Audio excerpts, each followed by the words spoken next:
queridos amigos, que alegria reunirmos em torno de um estudo tão bonito que é o estudo das obras de André Luiz. Analisar André Luiz realmente ainda é um grande desafio para o movimento espírita. Mas agradecemos a sua presença pela nossa querida TV A Caminho da Luz. O programa você já conhece, estudando as obras de André Luiz, o livro Ação e Reação. Hoje estaremos estudando o capítulo 9, é a história de Silas. Nós vamos ver mais para frente que Silas é filho de Druso, que é o grande dirigente da Mansão Paz. Silas também está numa posição muito boa nessa instituição. É uma instituição que se localiza entre a Itália e a Suíça. Ela é uma zona trevosa. Nós hoje vamos ver um pouquinho os dramas de Silas, as suas dificuldades, os seus problemas que ele vivenciou. É muito bacana nós analisarmos que errar é humano, mas o mais importante é nós superarmos os nossos erros e seguirmos o caminho do bem. Tudo bem com você, André Luiz? Tudo bem, querido Sérgio. Rogamos a espiritualidade amiga que nos intua em mais um programa. Rogamos ao Dr. Adroaldo e toda a sua equipe que dirige o CEPAC e também a TV A Caminho da Luz, para que possamos estar fiéis, fidedignos ao que André Luiz nos deixa. Cumprimento também carinhosamente cada telespectador que vem assistindo e divulgando o programa e o canal. Nós vamos então iniciar o capítulo 9, a história de Silas. Na noite imediata, acompanhando o assistente, eu e Hilário achamo-nos de novo na residência de Luiz. Os irmãos de Antônio Olímpio receberam-nos de bom grado. Em larga copa da fazenda, reunia-se a família a 2 agregados em repasto ligeiro. Marcava o relógio 21 horas. Então, lembrando que no capítulo passado, eles foram até esta fazenda para se ambientar com os irmãos de Antônio Olímpio. E pelo conhecimento que demonstrou Silas, e sem qualquer vontade de transformar os irmãos no primeiro encontro, os irmãos se afeiçoaram a Silas, pelo conhecimento que ele tinha, por estar comprando a ideia dos irmãos que se sentiram ofendidos quando Antônio Olímpio arquitetou, tirar a vida deles e ficar com toda a fazenda. Então, quando eles chegaram até a fazenda, tanto o ambiente físico quanto o ambiente espiritual continuava com a mesma feição, exceto que, materialmente falando, fisicamente falando, 2 familiares chegaram até eles.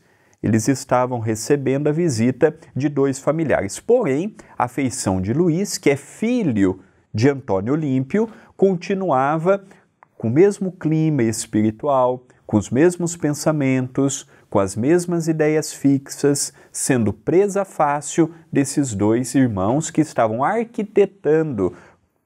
É meu a fazenda, tudo que tem aqui me pertence, com aquela ideia fixada antes da morte, com a passagem para o além-túmulo, arquitetada por Antônio Olímpio. Continua a leitura. A fisionomia do dono da casa era quase a mesma da véspera, não obstante a diferença que a máscara física lhe impunha. Enquanto Adélia acariciava as crianças entontecidas de sono, o marido comentava o noticiário radiofônico, destacando tópicos alarmantes que assinalara nos setores da economia e, falando para os amigos assombrados, salientou as dificuldades públicas, relacionou misérias imaginárias, criticou os políticos e os administradores e referiu-se às pragas do café e da mandioca, detendo-se particularmente sobre as epizootias. Aqui na minha edição está uma nota da editora. Epizootia significa doenças que apenas ocasionalmente se encontram em uma comunidade animal, mas que se disseminam com grande rapidez. Antes do meu pai continuar a leitura, apenas para lembrarmos o caso, cada pessoa olha o mundo com o olhar do próprio íntimo. Qual que era a ideia de Luiz? Ter. Então, qual que era o maior medo dele? Perder. O maior medo do rico é perder o que tem. Ele não está preocupado se vai ter mais uma ou duas casas, mais uma ou duas fazendas. Ele está preocupado em perder uma casa, uma fazenda, em diminuir o patrimônio. Então, qual que era o medo dele? Era, olha, a economia está ruim. Meu bolso vai sentir com a economia. Quando o problema, a pessoa está ficcionada com a doença e ouve sobre a pandemia, olha o fim do mundo, vai chegar aqui em casa, eu vou ser o próximo. Então, nós ouvimos a notícia e conforme o nosso grau de espiritualidade e de medo no assunto A, B ou C, é que nós demonstramos. Então ele, ouvindo o rádio e vendo as preocupações alarmantes, imagina Luiz reencarnado hoje, com a economia em baixa no mundo todo, com as exportações comprometidas, com o desemprego alarmante, com a inflação chegando a patamares que a minha geração não viu. Quem é da época de Collor, quem é da época da implantação do real, conhecia que todos os dias o supermercado sofria 2 ou 3 modificações, mas quem tem 30 anos igual eu não sabe o que é isso. Hoje estamos vendo. Imagina Luiz reencarnado hoje, o conflito que ele não teria. Mas analisando também, em questão de épocas, nós vemos que o homem não se modifica. Vamos reparar que eles estavam ouvindo. Luiz havia ouvido uma mensagem pela rádio, dizendo que a economia se ia impactar pelas questões, como ele diz aqui, das pragas que houve nos cafezais e também nas plantações de mandioca. Veja, nós percebemos que em todas as épocas o homem nunca conseguiu digerir de maneira correta os noticiários, porque nós sabemos também, principalmente na atualidade, que hoje é até uma vergonha assistir um jornal, é uma vergonha assistir uma televisão, porque as coisas são deturpadas de tal maneira, achando que nós somos criaturas idiotas, que não temos conhecimento das coisas. Hoje, com o advento das redes sociais, por exemplo, nós podemos acompanhar coisas de maneira eficaz. Lógico que também tem o seu distúrbio, que também tem a sua modificação. Mas veja, naquela época o noticiário vinha do rádio.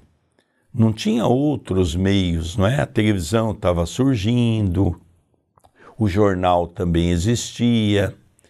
Mas hoje nós vemos uma rede social, nós vemos uma rede de comunicação muito maior, mais ampla, onde, lógico, que nós vamos ver de tudo e temos que saber ponderar de onde está vindo as informações, quais são os interesses que estão por trás dessas informações. Mas quantas pessoas estão alucinadas e ficaram, por exemplo, na época da pandemia, pela baixaria apresentada no campo político, que acabou respingando de maneira muito acentuada nos meios de comunicações. Então nós vemos que realmente o jornalismo deveria até fechar as portas do jornalismo. Eu teria vergonha de ser um jornalista. Porque se eu tiver que depender de uma rádio, de uma emissora de televisão para trabalhar, tendo que forçar mensagens falsas, eu estou sendo, de uma certa forma, incoerente. Não é o que nós estamos vendo hoje, todos os dias? Então nós vemos aqui que esse problema já existia naquela época. E o povo, ainda alienado a notícias, não sabendo digerir as notícias, acaba entrando nesse patamar de desequilíbrio. Vamos continuar a leitura. Por fim, não satisfeito em enunciar as calamidades da terra, falou inconsequente quanto à suposta ira do céu, afirmando crer que o fim do mundo estava próximo e clamando contra o egoísmo dos ricos, que agravava o infortúnio dos pobres. Então aqui nós vemos, né, sempre a mesma história a acontecer, não é? Coloca-se uma notícia desagradável, não chama as pessoas para uma análise mais completa, as pessoas acabam em desequilíbrio. É lógico que uma crise, ela gera patamares onde, quando se há pobres que acabam ficando mais pobres, ricos que acabam perdendo a sua riqueza, tudo isso faz parte. Mas se uma segmentação não está bem, não significa que todo o mercado industrial esteja em ruína. Então as pessoas não sabem fazer uma análise de um contexto que precisaria se fazer para entender toda a complexidade de uma economia, por exemplo. Então aqui nós vemos, não é, a grande preocupação, olha, os ricos estão perdendo tudo, os pobres vão acabar morrendo de fome porque é os ricos que mantêm os pobres, era a preocupação que pairava no coração deles, não é? Continua, silenciosos todos, ouvíamos-lhe a palavra, quando Leonel, mais confiado, dirigiu-se ao assistente, observando. Estão vendo? Este homem, e apontou Luís, cujo verbo dominava a pequenina assembleia familiar. É o derrotismo em pessoa. Enxerga tudo em termos de cinza e lama. Ajuiza com firmeza sobre os desastres sociais e conhece as zonas mais tristes da indigência coletiva. Entretanto, não sabe desfazer-se de um só centavo dos milhões que retém a favor dos que sofrem nudez e fome. Me chama a atenção o caso de Luís, porque é o caso da maioria dos que estão reencarnados. Não é apenas rico que tem essa visão, não. A visão de Luís é uma visão que paira na maioria dos encarnados da atualidade. Sabe do problema social, sabe da dificuldade na casa de muitos, mas não tem capacidade de desprender de um pacote de bolacha que tem na despensa. Eu não digo nem em termos materiais. Bate um morador de rua, sequer atende com aquele pretexto, vai me assaltar. Como se todos que batessem na porta fosse a feição de um assaltante. Igual o Luís, nós temos muitas pessoas, ricos e pobres. E aqui também, André, cai por terra a ideia daqueles que acreditavam que Luís era inocente nessa história, que os dois irmãos de Antônio estavam usando Luís da sua inocência. Não, Luís é um espírito semelhante a eles. Eles estudaram quais eram as deficiências de Luís. Era exatamente o apego, o materialismo, E eles então aproveitaram para usar Luiz dentro daquilo que lhe compete, que são os seus vícios. E o vício de Luiz é a avareza. Então vamos continuar a leitura para nós irmos entendendo que realmente quando nós falamos que não existe vítima, em nenhuma situação não existe. A vítima de hoje, com certeza, foi o algoz do ontem, ou a vítima de hoje é fruto dos seus próprios vícios. Continua André Luiz.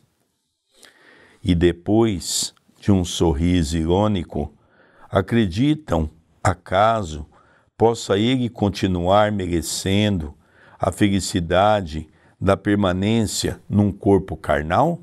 Silas contemplou as personagens da cena doméstica, mostrando imensa piedade no semblante amigo, e considerou: Leonel, todas as suas observações apresentam lógica e verdade. À primeira vista, superficialmente, Luiz é um exemplar consumado de pessimismo e de usura. Todavia, no fundo, ele é um doente, necessitado de compaixão. Há moléstias da alma que arruinam a mente por tempo indeterminado. Quem seria ele, amparado por influências outras, espiritualmente abafado entre as visões da fortuna terrestre com que lhe assediamos o pensamento? O infeliz perdeu o contato com os livros nobres e com as nobres companhias. Tem a socorrê-lo apenas a religião domingueira dos crentes que se julgam exonerados de qualquer obrigação para com a fé, contanto que participem do ofício de adoração a Deus. No fim de cada semana, quem poderia prever-lhe as mudanças benéficas, desde que pudesse receber outro tipo de assistência? As ponderações de Silas são justas. Ele, por si só, Luiz, já trazia o pessimismo e a usura. O pessimismo é uma outra marca também da nossa atualidade. Tudo é difícil, tudo é problema, um pequeno problema se torna, nossa, vai mudar minha rotina, e vai mudar isso, e vai mudar aquilo, um negócio não dá certo, o dia já acabou. Isso é uma marca da nossa atualidade. E eu não preciso de um espírito para ser pessimista. Veja, Luiz era pessimista por si só.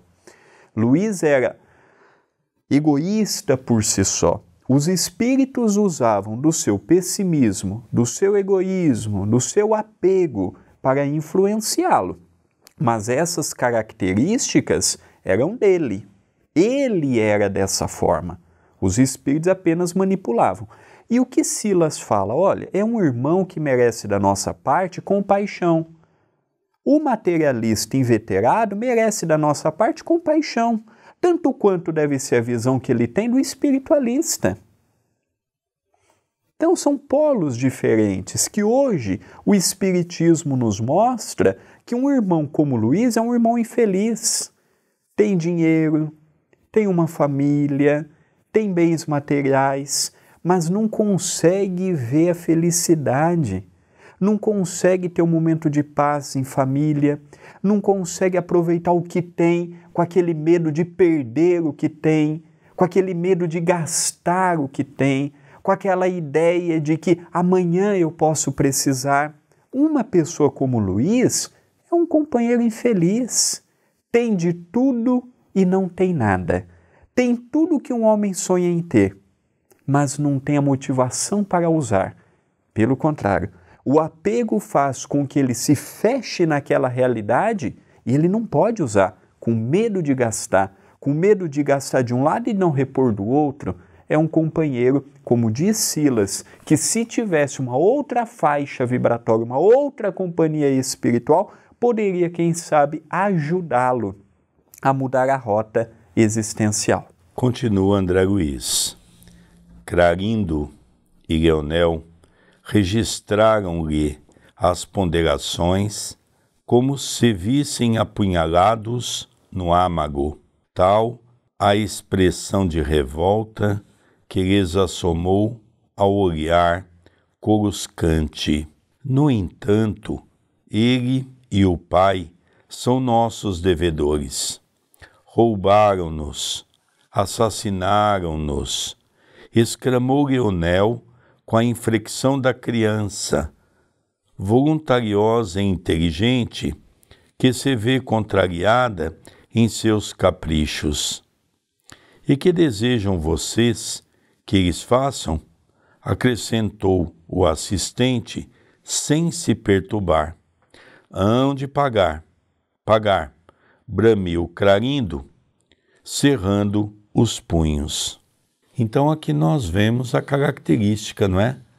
Tanto Clarindo quanto Leonel começaram a perceber que Silas era um homem tão inteligente quanto eles, usavam as mesmas técnicas de magnetismo, só que eles se sentiram contrariados, os dois irmãos, porque Silas começa a inverter o assunto, conclamando a criatura aos direitos de poder encontrar os caminhos, porque é interessante analisar que tanto Leonel quanto Clarindo culpa Luís, que Luís havia roubado eles. Luís era um jovem, era criança, era jovem quando o pai desencarnou. Clarindo e Leonel sabem que Luís não participou dessa trama. Ou seja, ele não poderia pagar por uma conta que ele não assumiu. Quer dizer, porque ele herdou a herança que os dois julgam pertencê-los, ele é culpado, foi ele que roubou. Isso é um equívoco. Silas está tentando demover dessas duas mentes a ideia de que Luís seja culpado. E Silas usa ponderações muito interessantes, não é? Uma coisa interessante que me admira nas obras de André Luiz, os espíritos que já alcançaram uma certa evolução, quando vão tratar de assuntos difíceis, a calma, resiliência que usam naquele momento é muito importante analisarmos. Então Silas estava ali diante de dois homens que se transformaram naquele momento, se tornaram verdadeiros bichos, e ele calmo, sereno, tentando conversar, mostrando pontos de vista. Até agora, o ponto de vista do mal, partindo desses dois irmãos, Leonel e Clarindo, e por outro lado, um ponto de vista do bem, sendo exclamado e colocado pelo nosso irmão Silas. Então aqui nós vamos ver agora, Silas vai falar alguma coisa sobre essa revolta dos dois. Vamos acompanhar. Silas sorriu e obtemperou. Sim, pagar é o verbo próprio. Contudo, como pode o devedor resgatar-se quando o credor lhe subtrai todas as possibilidades de solver os débitos? Que a nós mesmos cabe sanar os males de que somos autores? Não padece qualquer dúvida. Entretanto, se nos compete retificar hoje uma estrada que ontem desorganizamos, como proceder se nos decepam agora as mãos?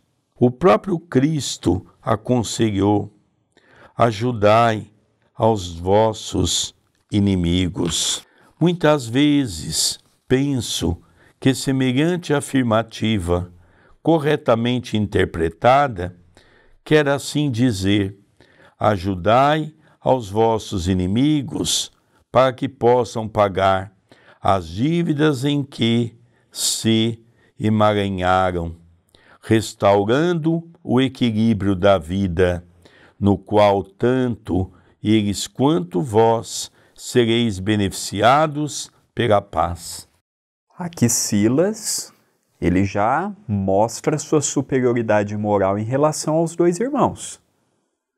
Lembrando que no final do capítulo passado, qual foi a orientação que Silas deu para André Luiz? Na conversa com eles, não se meta. Deixa que eu falo. E não se assuste se em alguns casos eu concordar com eles para ganhar a confiança. Neste assunto, André Luiz e Hilário Silva estavam ali para aprender. Os dois irmãos, Clarindo e Leonel, notaram a diferença. Porque agora ele começa a falar de Jesus. Ele começa a questionar se Luiz teria que pagar uma conta que não era dele. Haja vista que quem arquitetou a morte dos dois foi integralmente Antônio Olímpio. Luiz era recém-nascido naquela altura. Luiz não tinha consciência do que o pai fez. Luiz não ajudou o pai opinando ou indo a favor da ideia criminosa do pai. E aqui, Silas já vem falar um pouquinho sobre Jesus, sobre amar os inimigos, sobre amparar aqueles que não têm culpa por um equívoco dos outros. Olha que interessante. Se não é Silas se meter no caso, Luiz continuaria a existência toda sob a influência dos dois irmãos, pagando por uma conta que o originário foi o seu pai. Alguns podem perguntar, mas se a conta é de Antônio Olímpio, por que Luiz está pagando pela conta? Aí nós começamos a ver que o ódio, ele não fica circunscrito apenas à pessoa. Para os irmãos, se era Antônio Olímpio ou Luiz, o ódio era na mesma intensidade. Não importava se era pai e filho. Eles queriam o que era deles. E se não tomasse cuidado, eles iriam obsediar os filhos de Luiz. Uma perseguição. Aqui já estamos vendo uma perseguição que dura décadas. Não são meses, nem anos. São décadas. Passou, a vida toda do pai foi envolvida por eles, por uma atitude errada do irmão, Antônio Olímpio.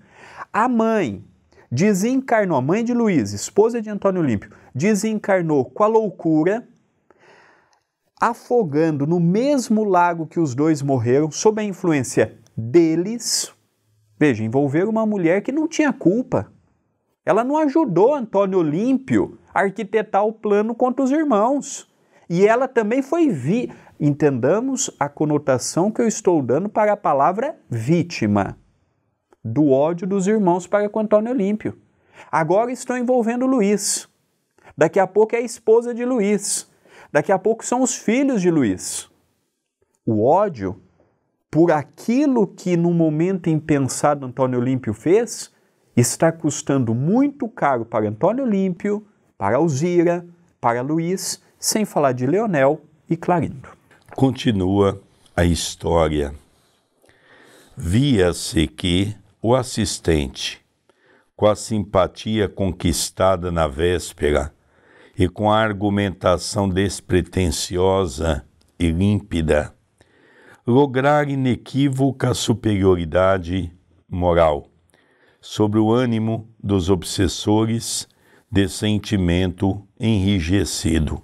Ainda assim, Leonel perguntou a medo: que considerações são essas? Será você algum padre disfarçado? Intentará, porventura, a nossa modificação? Engana-se, meu amigo, informou o assistente. Se algo procuro em nossa comunhão fraterna é a minha própria renovação. E talvez porque longa pausa se fez sentir em nosso grupo, Silas continuou. Então nós vemos aqui que realmente Leonel e Clarindo ficaram tocados, porque eles perceberam que havia um conhecimento enorme das leis naturais em Silas, mas percebeu também que Silas tinha sobre os dois um envolvimento moral muito acentuado. As palavras dele eram voltadas para o campo do bem. Então perguntou: você é um padre que está revestido para tentar nos modificar? Ele diz: não, eu sou um irmão como vocês em caminhada. E agora eu vou contar para vocês dois um pouco da minha história. Isso me chama a atenção porque nós só podemos ajudar os outros e ajudar com mais firmeza quando nós também já vivenciamos momentos difíceis para ser exemplo. Muitas pessoas falam da boca para fora, mas o importante é quando você fala do coração, convivência própria. E aqui então nós vamos ver que Silas também já vivenciou essa questão do dinheiro, do uso equivocado da matéria. Vamos então analisar o caso de Silas, que tanto Leonel quanto Clarindo estão prestando muita atenção para ver que Silas fala do coração e fala na mesma linguagem que eles. Vamos acompanhar. Pela sedução do dinheiro, também caí na última passagem pela terra. A paixão da posse governava-me todos os ideais. A fascinação pelo ouro tomou-me o ser de tal modo que, apesar de ter recebido o título de médico numa universidade venerável, fugi ao exercício da profissão para vigiar os movimentos de meu velho pai, a fim de que nem ele mesmo viesse a dispor com largueza dos bens de nossa casa. O apego às nossas propriedades e aos nossos haveres transformou-me num réprobo do paraíso familiar, convertendo-me ainda num verdugo intratável, naturalmente odiado por todos os que viviam em subalternidade no vasto círculo de minha temporária dominação. Para amontoar moedas e multiplicar lucros fáceis, comecei pela crueldade e acabei nas malhas do crime.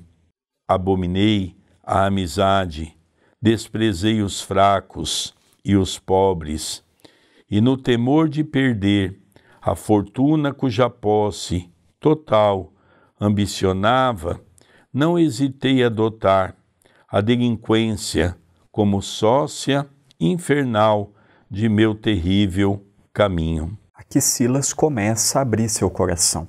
Então ele diz que na última passagem terrena ele foi médico, mas não exerceu a profissão. Não será nesse momento que descobriremos que ele é filho de Druso. Isso nós só veremos nos últimos capítulos do livro. E nós vamos perceber que ele vigiava o pai. Não para ampará-lo, incentivá-lo, protegê-lo, não. Ele preocupava com que o pai não gastasse o que era dele.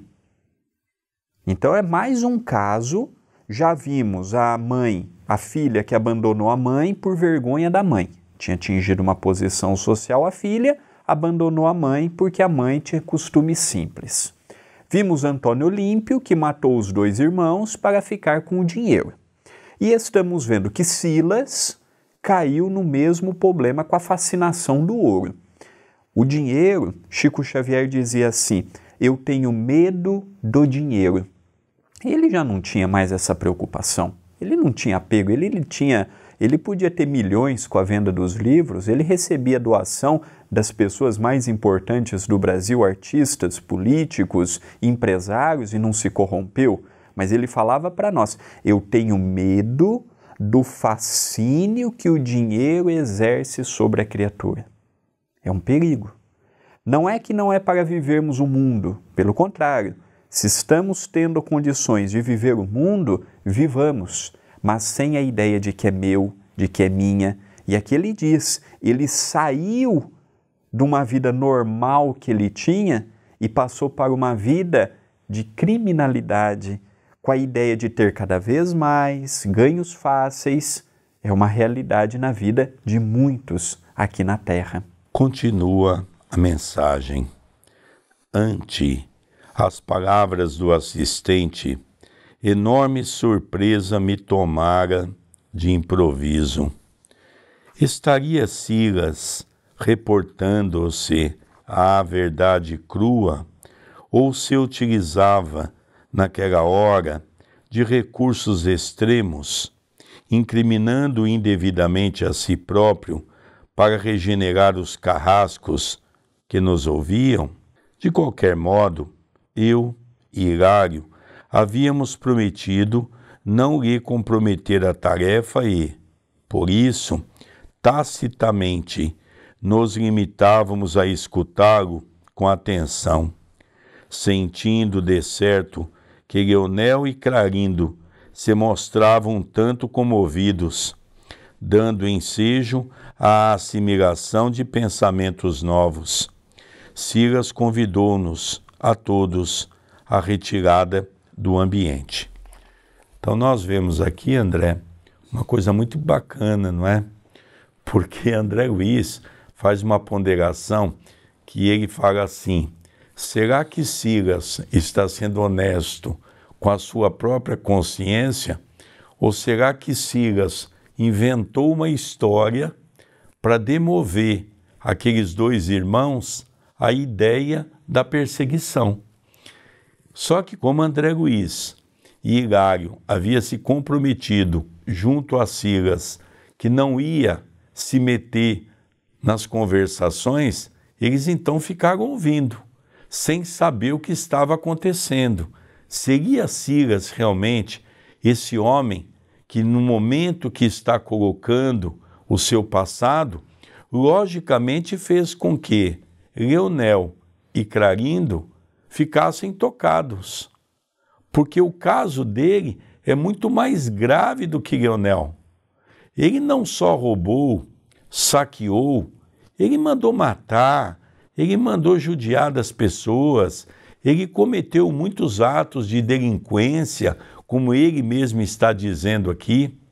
E quando ele se viu apertado, achando que ele poderia perder a fortuna, ele foi mais violento ainda com aquelas pessoas que estavam ao seu lado. Então nós vemos aqui uma história que até então ficou a dúvida na cabeça de André Luiz e de Hilário. Será que eu estou entendendo certo essa história? Ou será que Silas é um grande artista e está tentando aqui demover a ideia, contando uma história trágica para comover aqueles dois irmãos? Vamos acompanhar a sequência natural dessa história. Pretendia dizer-nos algo de sua experiência.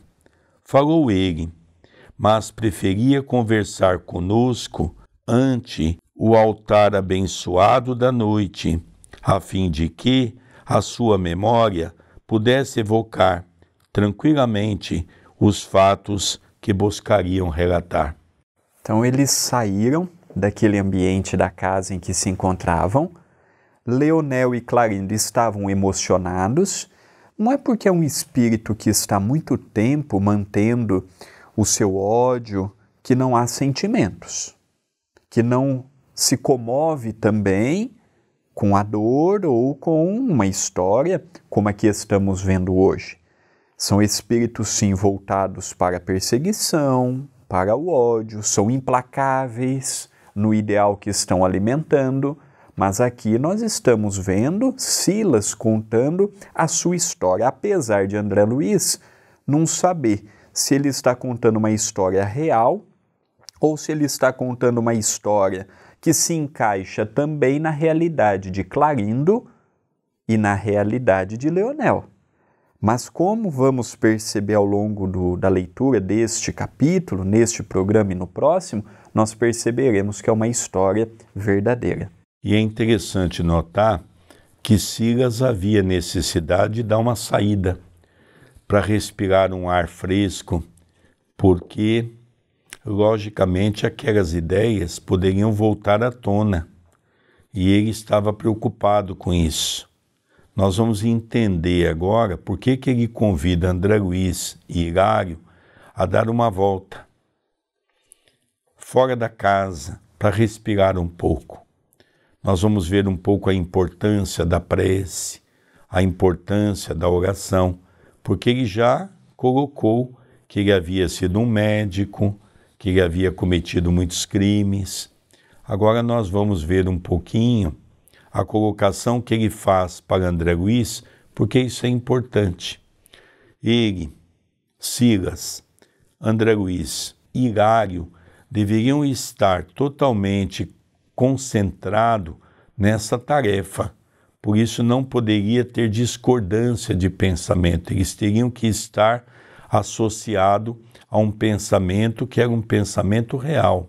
Então vamos ver o que eles foram fazer lá fora. Continua a leitura.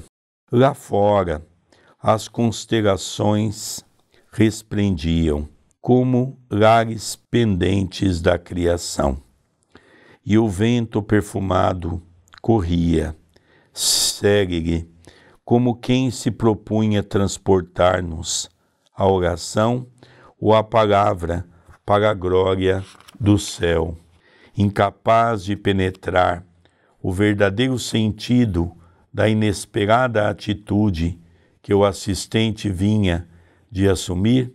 Notei-o efetivamente emocionado, qual se fixasse os olhos da alma em painéis distantes. Clarindo e Leonel, naturalmente dominados pela simpatia a se lhe irradiar do semblante, observavam-no submissos. Então aqui, André, nós vamos ver que Leonel e Clarindo também saíram juntos, porque eles se emocionaram. Eles viram que Silas foi convincente. Silas colocou a situação dele em uma condição real, de um ser que viveu uma vida e estava muito mais, poderíamos dizer, comprometido com as leis de Deus do que Leonel e Clarindo. Porque Leonel e Clarindo haviam desencarnado por uma trama do irmão Antônio, mas eles começaram a perseguição no mundo espiritual e eles estavam perseguindo até então Antônio e perseguindo Luiz, que estava com os bens de Antônio. E eles haviam perseguido Alzira, levando Alzira a desencarnar no lago, por sua influenciação. Agora, eles perceberam que estão diante de um homem que foi muito mais rude, cometeu crimes muito mais graves do que eles. E eles ficaram tocados com isso. E agora, eles queriam saber, diante daquela noite bela, cheia de estrelas, com certeza uma noite de lua cheia, pela beleza das estrelas, cintilavam, logicamente eles estão ali, tentando acompanhar, já com o coração tocado, o que Silas iria continuar a falar. Vamos acompanhar. E Silas começou em voz pausada, tanto quanto posso abranger com a minha memória presente, lembro-me de que, em minha última viagem pelos domínios da carne, desde a meninice, me entreguei à paixão pelo dinheiro, o que hoje me confere a certeza de que, por muitas e muitas vezes, fui usurário terrível entre os homens da terra. Hoje sei, por informações de instrutores abnegados, que, como de outras ocasiões, renasci na derradeira existência, num lar bafejado por grande fortuna, a fim de sofrer a tentação do ouro farto e vencê-la, a golpes de vontade firme, na lavoura incessante do amor fraterno, caindo, porém, lamentavelmente, por minha infelicidade. Era eu, o filho único de um homem probo, que herdara dos avoengos consideráveis bens.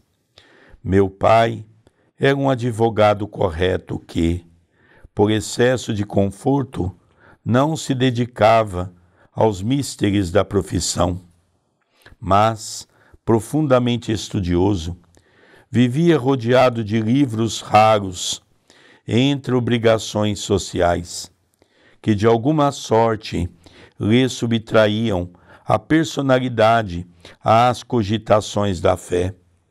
Minha mãe, porém, era católica romana, de pensamento fervoroso e digno, e embora, sem descer conosco a qualquer disputa na esfera devocional, tentava incutir-nos o dever da beneficência.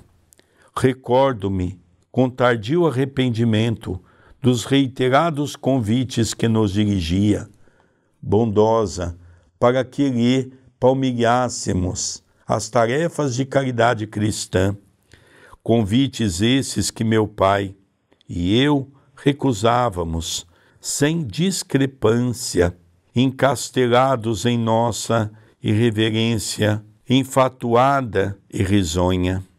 Minha genitora cedo percebeu que meu pobre espírito trazia consigo o azinhavre da usura, e reconhecendo que lhe seria extremamente difícil colaborar na renovação íntima de meu pai, homem já feito e desde a infância habituado à dominação financeira, concentrava em mim seus propósitos de elevação. Para isso, buscou estimular-me ao gosto pelos estudos de medicina, alegando que, ao lado do sofrimento humano, poderia eu encontrar as melhores oportunidades de auxílio ao próximo, tornando-me agradável a Deus.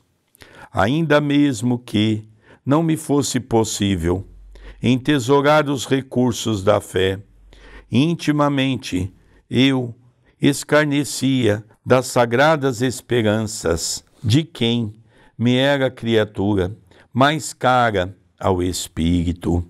Contudo, sem poder resistir-lhe ao cerco afetivo, consagrei-me à carreira médica, muito mais interessado em explorar os enfermos ricos, cujos agravos do corpo indiscutivelmente me facultariam amplas vantagens materiais. O parágrafo é longo, mas demos uma pequena parada. O que é importante marcarmos em relação a Silas? Ele era de uma família afortunada, o seu pai era advogado, um homem também voltado para o materialismo e a usura.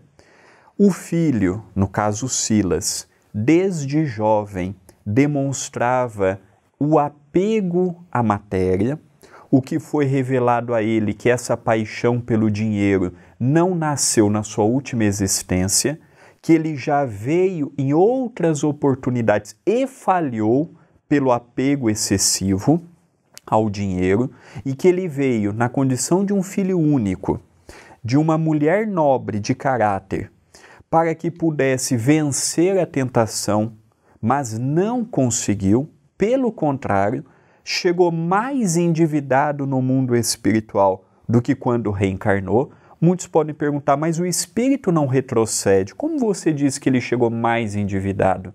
Ele não retrocede a uma condição inferior. Chegou na condição nominal, ele não regride à condição animal. Mas ele pode, pelo seu livre-arbítrio, quitar as suas dívidas ou aumentar as suas dívidas. A mãe, vendo isso, percebeu, olha, eu não posso mudar o meu marido. Ele já é um homem feito. Ele não vai aceitar a modificação. Mas eu posso incentivar o meu filho. E ela pensou, vou incentivá-lo a ser médico. Quem sabe ele vendo uma criança enferma, quem sabe ele vendo um doente, ele não compadece, não muda.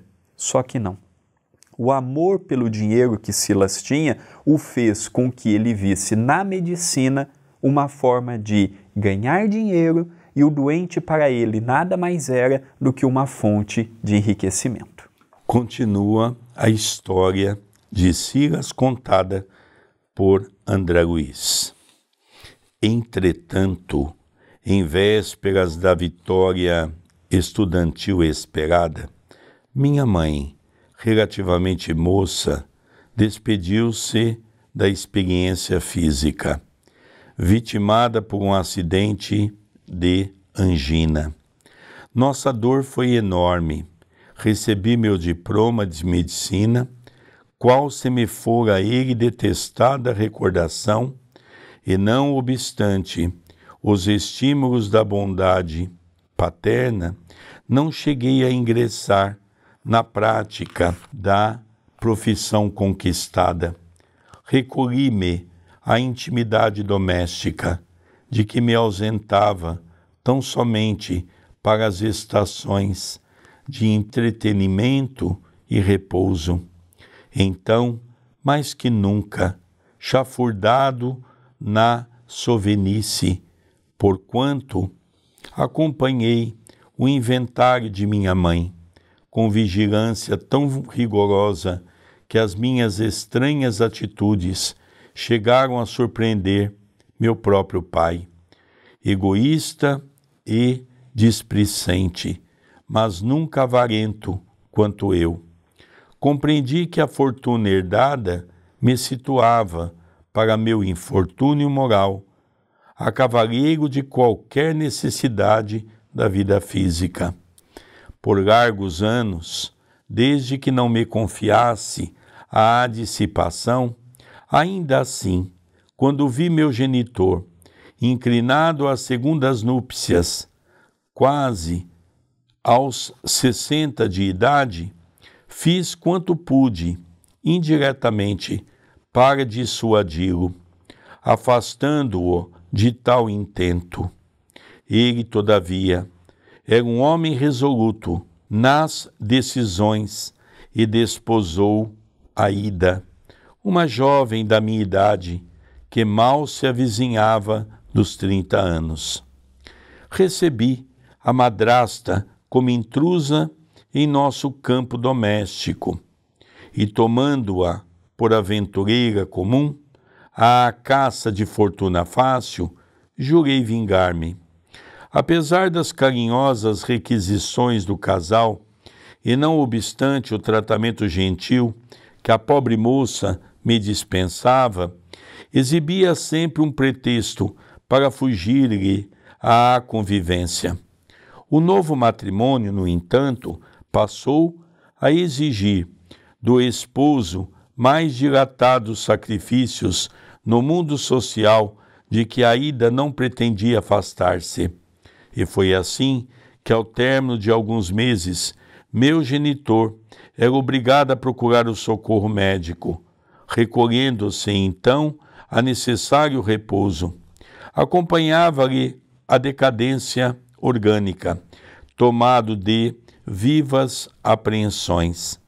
Não era a saúde paterna que me feria a imaginação, mas sim a extensa reserva financeira de nossa casa, na hipótese do súbito falecimento do homem que me trouxera a existência. De modo algum me resignaria a partilhar, a herança com a mulher que, aos meus olhos, indebitamente ocupava o espaço de minha mãe. Então aqui, André, nós vamos percebendo que, encerrando já esse primeiro programa, de 2 programas que compõem esse capítulo, realmente o André já comentou a primeira parte. É um parágrafo muito extenso. Então o André falou da primeira parte, agora eu vou tentar dar continuidade.